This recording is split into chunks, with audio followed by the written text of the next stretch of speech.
રાજકોટના ઉપલેટા શહેરમાં કોંગ્રેસ તેમજ આમ આદમી પાર્ટી દ્વારા અરવિંદ કેજરીવાલની ધરપકડના વિરોધમાં મામલતદાર કચેરી ખાતે આવેદનપત્ર પાઠવી વિરોધ પ્રદર્શિત કર્યો છે.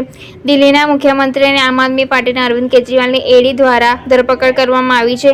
તેને લઈને ઠેર ઠેર વિરોધ પ્રદર્શન કરવામાં આવી રહ્યો છે. જેમાં આ વિરોધ પ્રદર્શનની અંદર આમ આદમી પાર્ટીની સાથે સાથે કોંગ્રેસ દ્વારા પણ વિરોધ પ્રદર્શન કરવામાં આવી રહ્યો છે. જ્યારે આ જ વિરોધના ભાગરૂપે રાજકોટ જિલ્લાના ઉકેડામાં આમ આદમી પાર્ટી તેમજ કોંગ્રેસ દ્વારા વિરોધના ભાગરૂપે ઉપલેટા મામલતદારને આવેદનપત્ર પાઠવી તેમનો વિરોધ દર્શાવવામાં આવ્યો છે.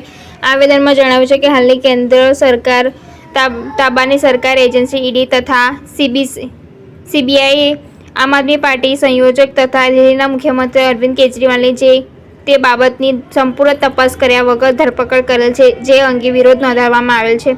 ત્યારે વધુમાં તેઓનું માનવામાં આવ્યું છે કે તેઓની ધરપકડ રાજકીય કિન્નાખોરી અને રાષ્ટ્રદ્રોહ પણ હોય તેની ધરપકડ તેથી તેમની પાર્ટીના આગામી ચૂંટણીના પરિણામો ગંભીર નુકસાન પહોંચી શકે તેમ છે. જેથી આ ધરપકડથી આમ આદમી પાર્ટીની વિચારધારા સાથે સંકળાયેલ પ્રજાના લોકમતને દબાવી દેવાનો પ્રયાસ થઈ રહેલ છે તેવું જણાવવામાં આવે છે. આ આવેદનની અંદર ઉપલેટા કોંગ્રેસ આગેવાન તેમજ આમ આદમી પાર્ટીના આગેવાનો એકત્રિત થઈ અને સૂત્રધાર સાથે વિરોધ પ્રદર્શન દર્શાવી અને ઉપલેટા મામલતદારને આવેદનપત્ર પાઠવ્યું છે.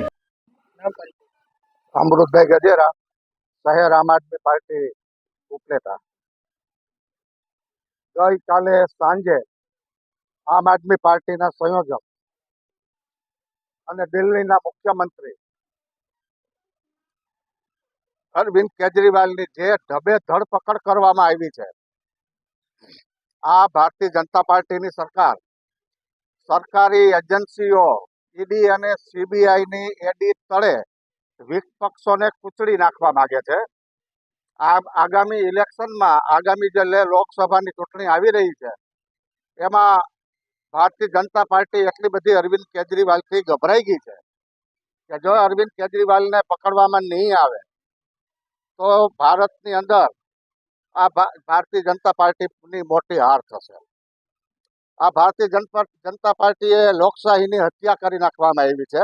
આ તો હિટલરશાહી છે.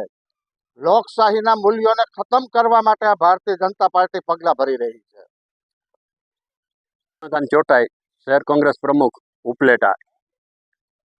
આખા દેશમાં ઇન્ડિયા ગઠબંધન દ્વારા લોકસભાની ચૂંટણી લડવાનું આયોજન થઈ રહ્યું છે, ત્યારે લોકસભાની ચૂંટણી સમયે ઇન્ડિયા ગઠબંધનના નેતાઓ પર સરકારી એજન્સીનો દુરુપયોગ કરી અને ઇન્ડિયા ગઠબંધનના નેતાઓને એન પ્રકારે હેરાન કરવામાં આવે છે. આના એક ભાગરૂપે ઇન્ડિયા ગઠબંધનના આવા જ એક બાહસ નેતા અરવિંદ કેજરીવાલની ગઈકાલે ઈડી દ્વારા ધરપકડ કરવામાં આવી.